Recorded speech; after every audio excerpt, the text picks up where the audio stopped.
ceremony. Position to stare.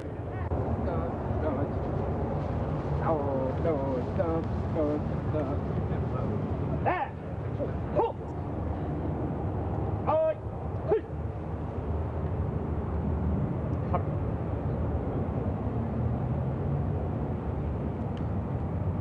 There. Oh, word. There. Ho.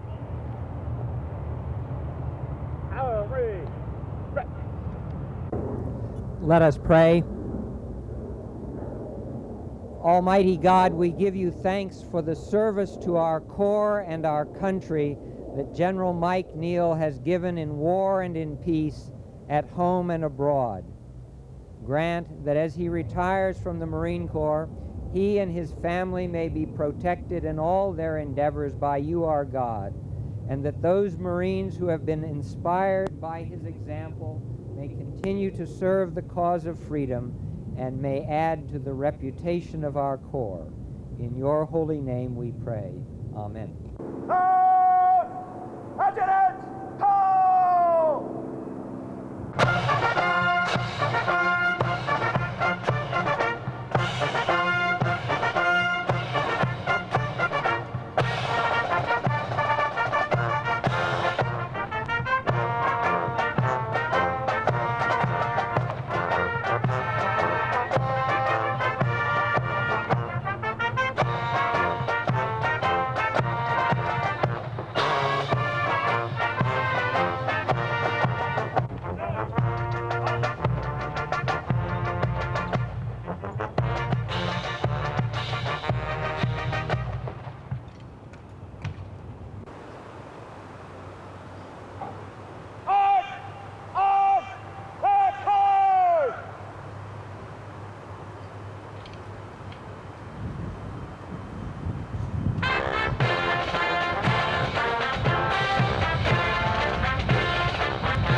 Ladies and gentlemen, will you please rise for the presentation of the colors?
Now taking his position in the reviewing area is Major General James E. Livingston, Commanding General, Marine Reserve Force. He is accompanied by Brigadier General Michael I. Neal. Hey, up! Right, up! Up!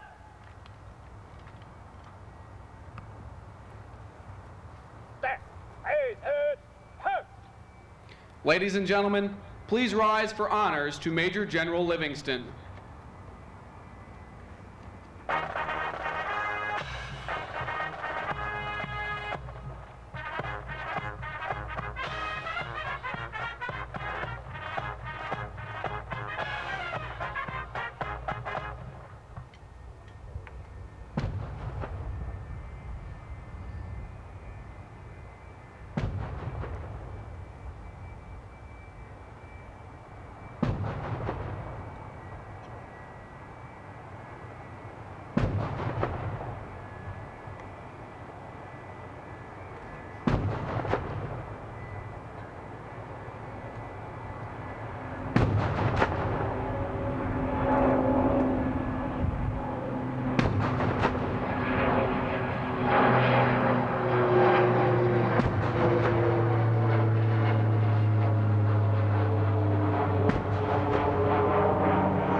Detachment, forward!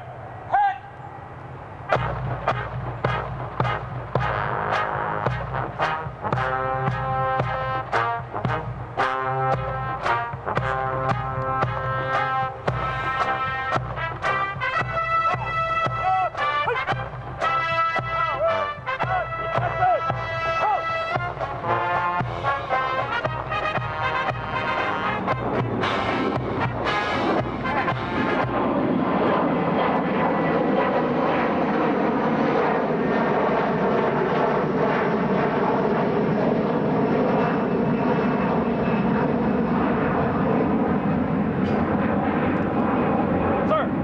Person to be decorated. Retired. In all colors. The President. Ladies and gentlemen, please rise for our national anthem.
He served as a platoon commander with Company D. The President of the United States takes pleasure in presenting the Legion of Merit to Brigadier General Michael I. Neal, United States Marine Corps Reserve, for service as set forth in the following citation: for exceptionally meritorious conduct in the performance of outstanding service as Commanding General, Marine Corps Base Camp Pendleton, California, and Assistant Division Commander, 4th Marine Division, Marine Reserve Force, New Orleans, Louisiana, from September 1990 through August 1993.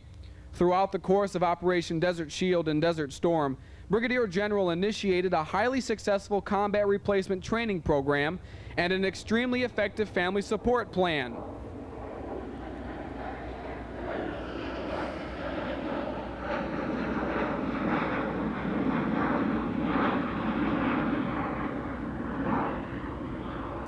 Which contributed significantly to the overall success of the 1st Marine Expeditionary Force deployment to Southwest Asia. As Assistant Division Commander, he commanded the headquarters, 4th Marine Division, during 1st Marine Expeditionary Forces Exercise 92-2. Faced with formidable cross-service coordination and planning, Brigadier General Neal provided exceptional and time-critical guidance to the staff and subordinate units, which enhanced staff coordination and resulted in a successful and superb exercise. Superior performance of duties as typified above highlighted the culmination of more than 27 years of honorable and dedicated Marine Corps service. By his exemplary professional competence, sound judgment, and total devotion to duty, Brigadier General Neal reflected great credit upon himself and upheld the highest traditions of the United States Naval Service. For the President, C.E. Mundy, Jr., Commandant of the Marine Corps.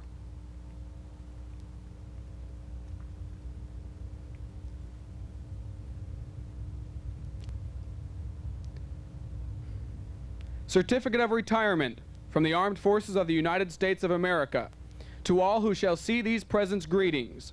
This is to certify that Brigadier General Michael I. Neal, having served faithfully and honorably, was retired from the United States Marine Corps Reserve on the 1st day of August, 1993. C.E. Mundy, Jr., General, United States Marine Corps, Commandant of the Marine Corps. Dear General Neal, upon your transfer to the retired list of the Marine Corps Reserve after more than 27 years as a Marine, I wish to extend my appreciation and best wishes on behalf of the Department of the Navy. Your career has indeed been a full one.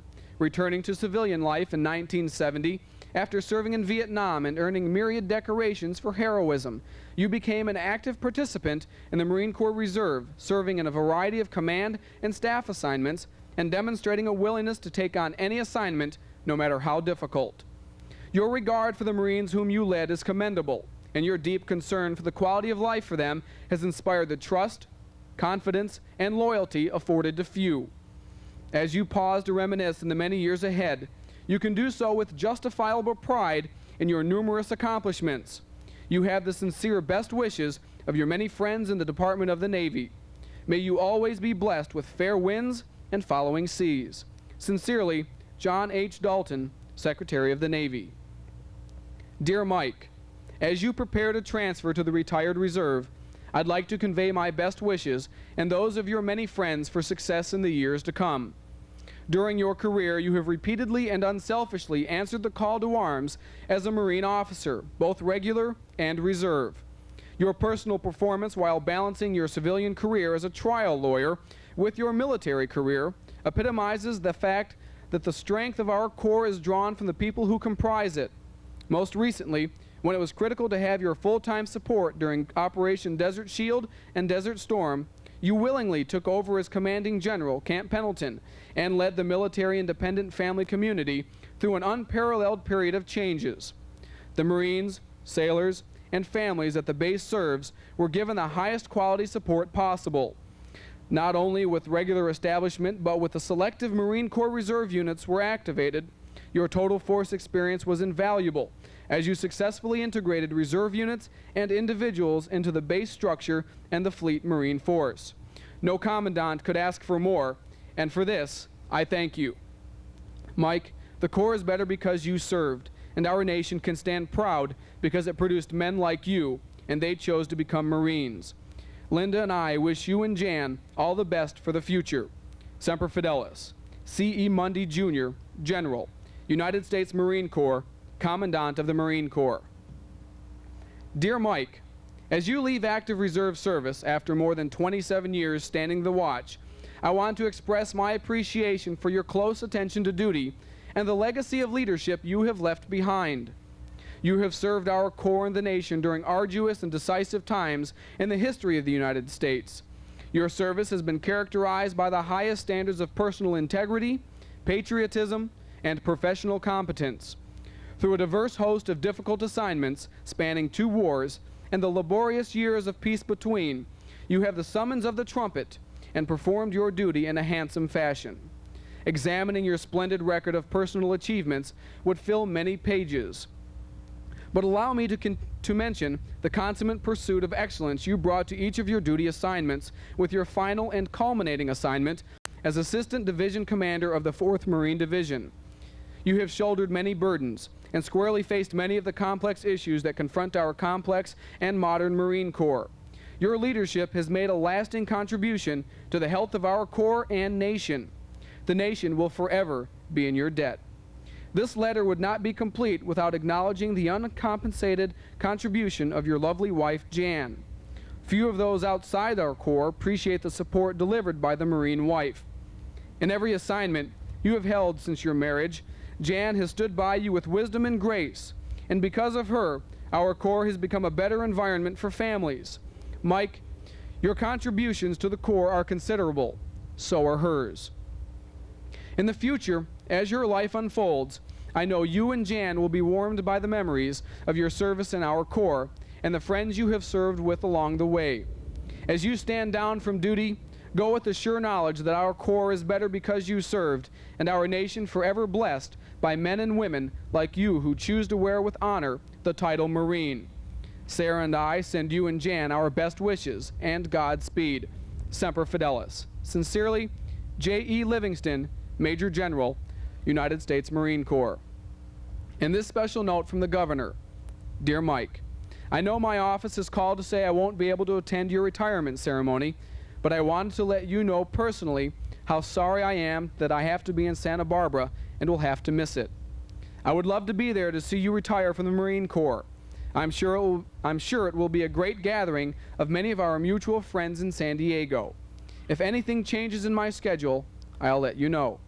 Gail joins me in sending our congratulations and warmest best wishes. Sincerely, Pete Wilson.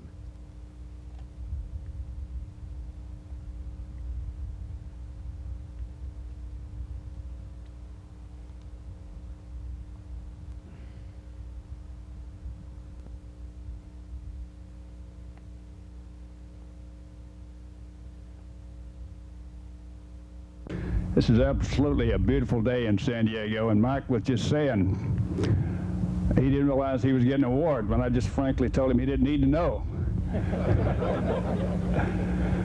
Certainly want to welcome all our distinguished guests, the family and friends of Brigadier General Mike Neal, and certainly our fellow members of the Armed Forces to the retirement ceremony of a great Marine.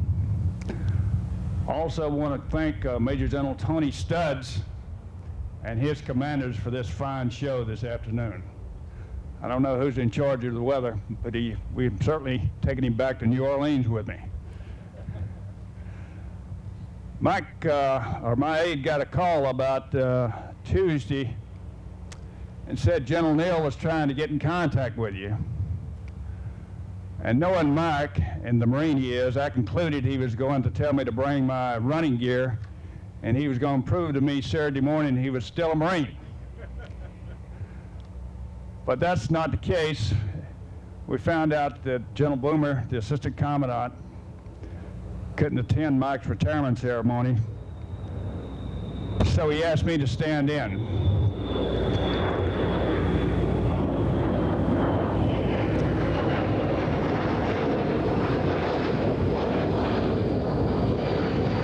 I can think of no better Marine that I'd rather have the opportunity to participate with. He is absolutely one of our finest. And I'm reminded of several things today and sort of summing up Mike Neal's career. One thing he really takes pride in is being an Irishman. He's also a Marine's Marine in every sense of the word.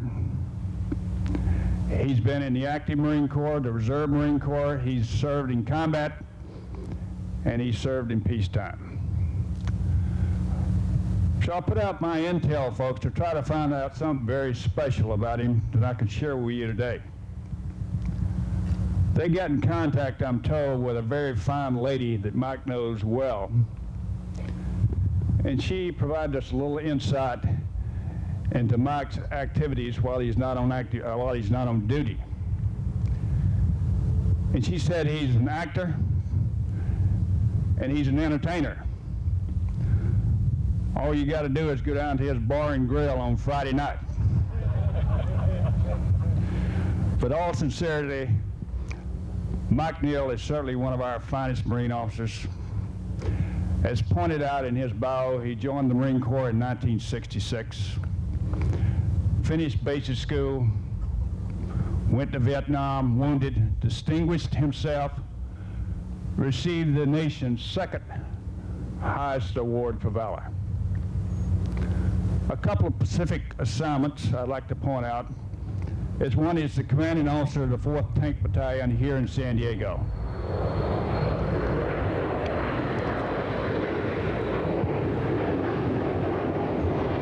To Desert Storm, sent a number of elements to Saudi Arabia. The unit really distinguished himself in combat, and a lot of that reflection was on the part of Mike Neal. I recall very specifically recounting the fact that one of those tank companies that Mike had helped train killed 90 Iraqi tanks. So he did an absolutely superior job in training that organization. Looking at that organization and other reserve organizations that went to the Desert Storm, and the thing we talk about today is Total Force Marine Corps. Mike Neal is very much a part of that effort. He is part of that legacy, a real player in our modern day Marine Corps. Also, as pointed out, he was activated and was assigned as the acting commanding general at Camp Pendleton, California. He continued to provide great support to our deployed Marines and sailors, but most of all was the compassion, the dedication, the commitment he showed and displayed to the wives and families. And I think there's many wives here today would restate that fact. Mike did a great job in supporting our families, and I state that again. As the ADC, the Assistant Division Commander for the 4th Marine Division, he also planned for and helped conduct some of the training that resulted in 11,000 regular and reserve Marines being trained this summer very successfully at 2 combined arms exercises at 29 Palms. So Mike Neal is a man of great capability and great commitment to our Corps. As we say goodbye today, we say goodbye to a legend as far as I'm concerned in the Corps. He has been one of our finest. I know if his dad was here, he would be very proud to see his son Mike standing up here today and recognizing his contributions to the Corps. So we wish Mike, Jan, and the family the best. And Mike Neal, I know you'll always be Semper Fi.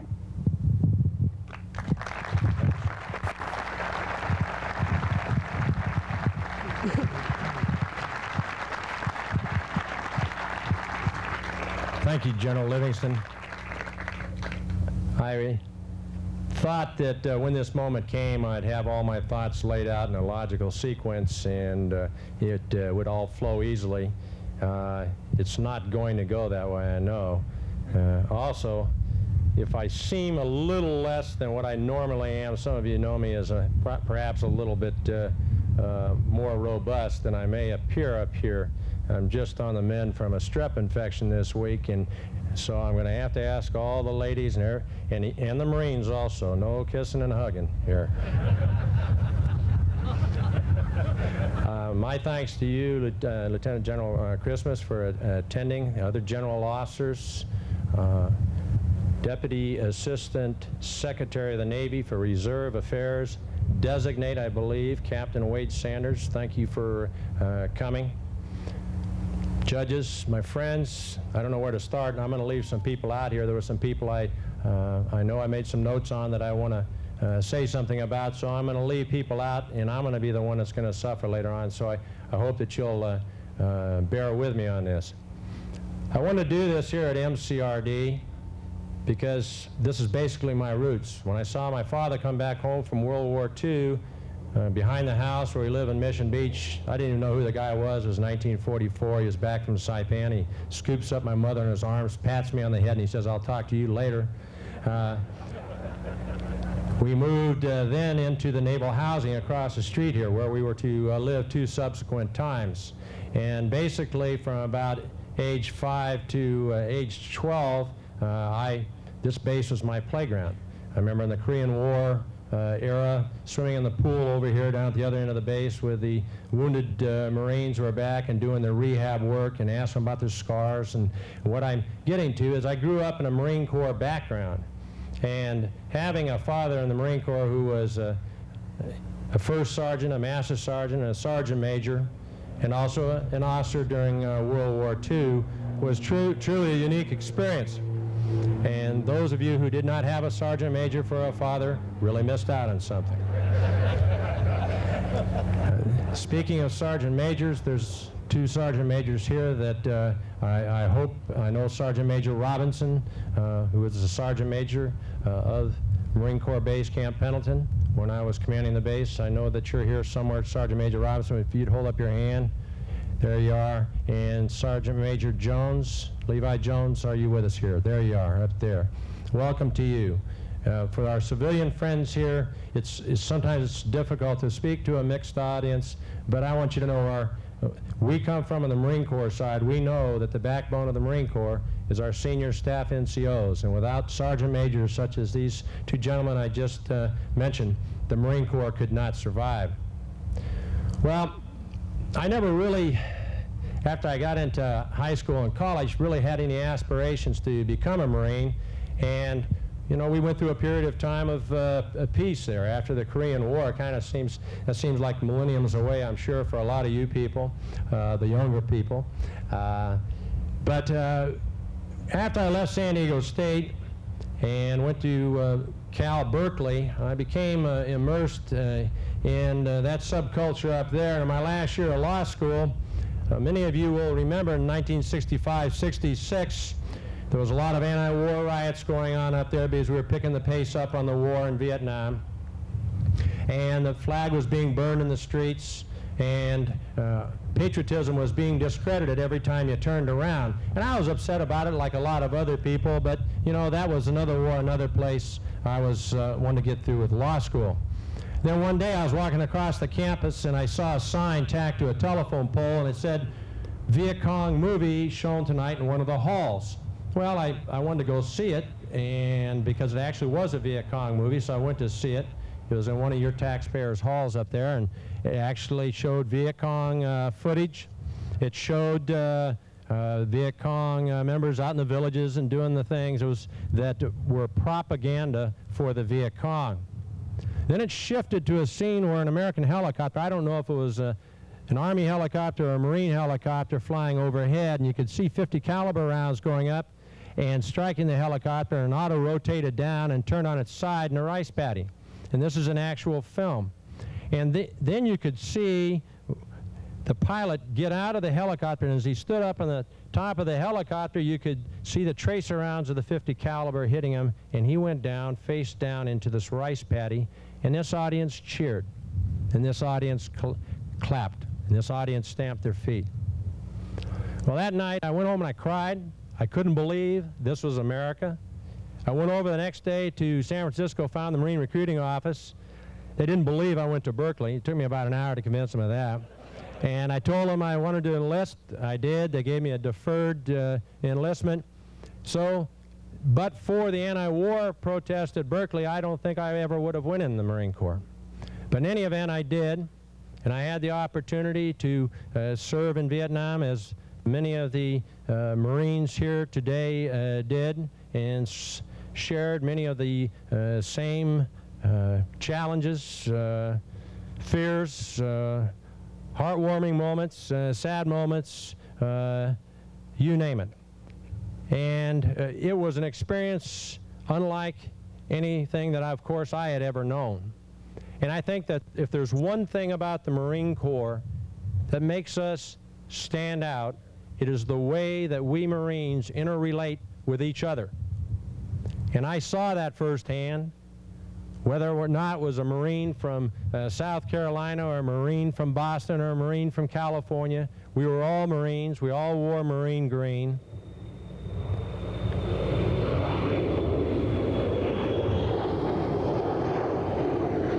as a platoon commander for 1-7, I probably enjoyed some of the most heartfelt moments that I'll ever have an opportunity to enjoy in my life. Some of the members of my platoon or who were attached to my platoon I know are here today.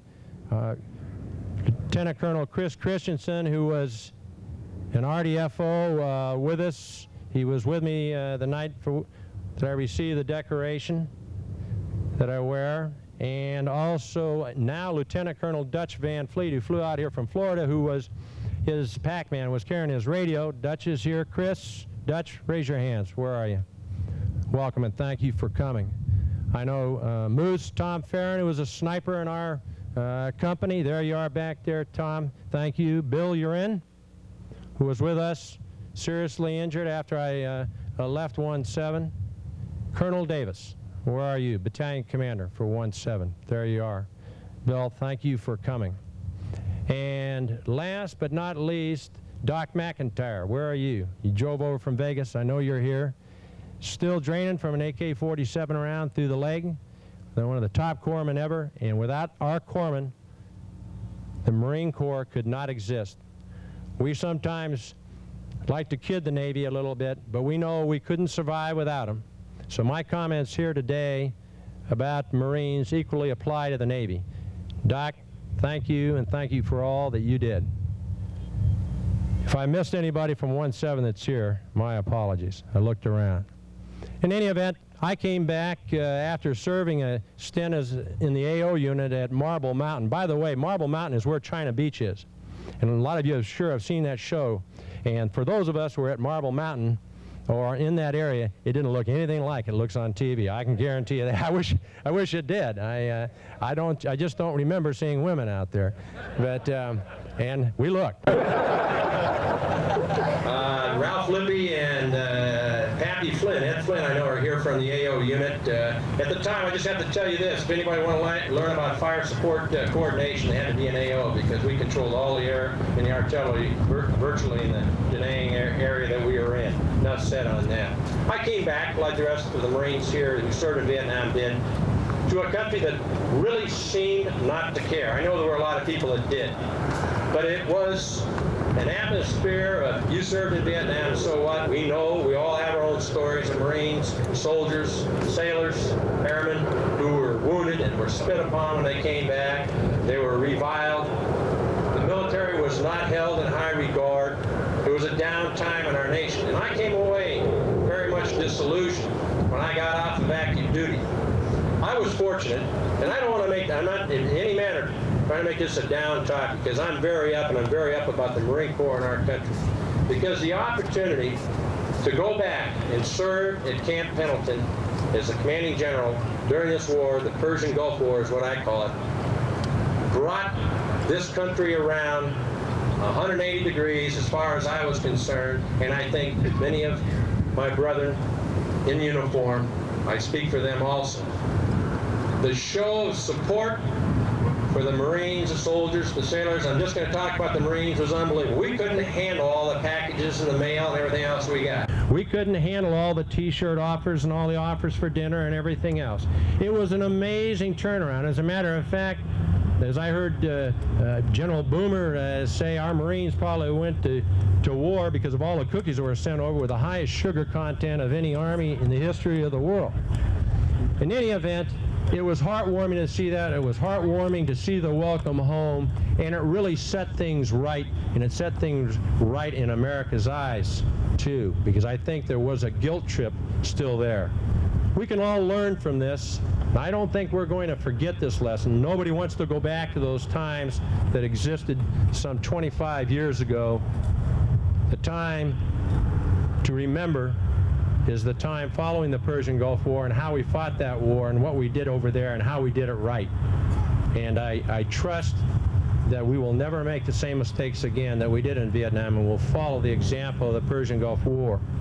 And I know with fine general officers such as Lieutenant General Christmas, leading 1 MEF, and the other fine officers that we have, the proper guidance will be given to avoid any of those mistakes that we perhaps made before.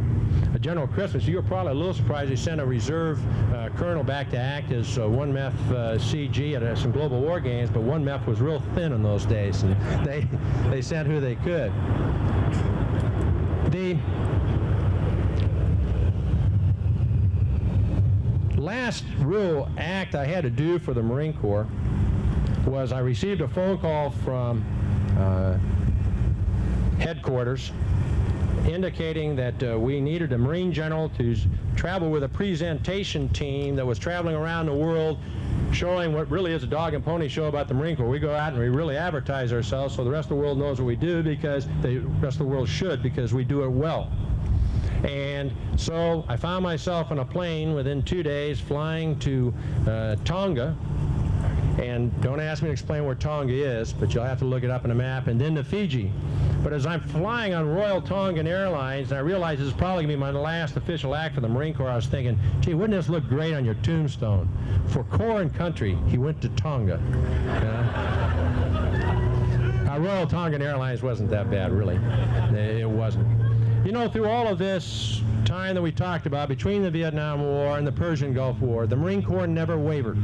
The Marine Corps that you see today is the same Marine Corps that existed in the mid-70s. I think we're better Marines today. I think our younger Marines are better Marines. We all agree with that. But we didn't waver. While others were letting their hair grow long, we kept our hair short. We stayed with a game plan. We knew how to fight wars. We knew how to train for wars, and we stayed with that. And this is your Marine Corps, and speaking to all my civilian friends out there, now more than ever, we need your support. We've always relied upon the American people to support us in times of like this, budget downsizing. I would be remiss if I didn't mention that.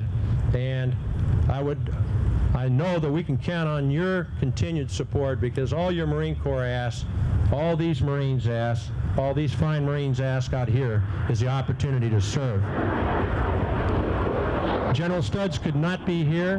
I want to thank General Studds. I want to thank his staff. I want to thank the officers and enlisted Marines who were in this parade today. I want to thank the band that came over from 29 Palms. They came all the way over here from 29 Palms. I can't imagine why they'd want to leave 29 Palms and come to San Diego.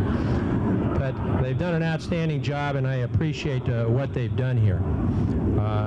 We have an outstanding reception planned afterwards, and I know that you'll all join us there. I want to thank my wife for what she has put up with. You know, being a reserve and being active duty they're light years apart, and reserve officers do not have to put up with near what active duty officers do, and that's a fact of life.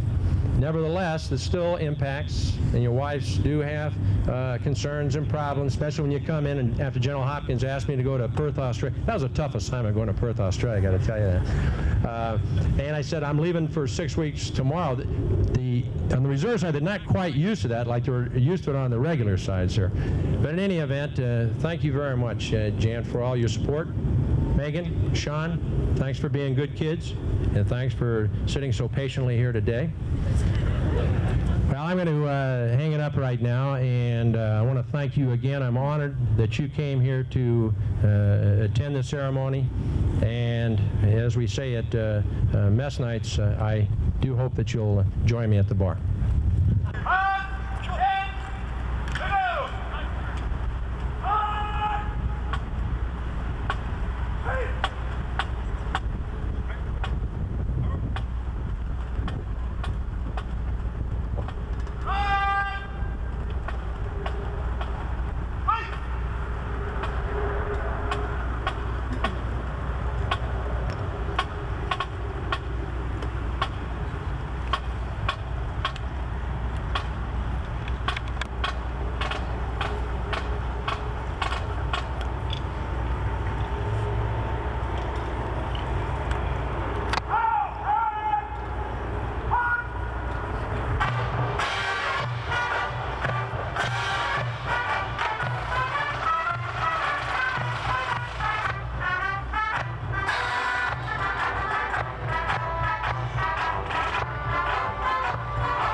concludes the retirement ceremony. For those attending the reception, please follow the route designated by the military police to the Officers Club. There is adequate parking at the club for your convenience. Thank you.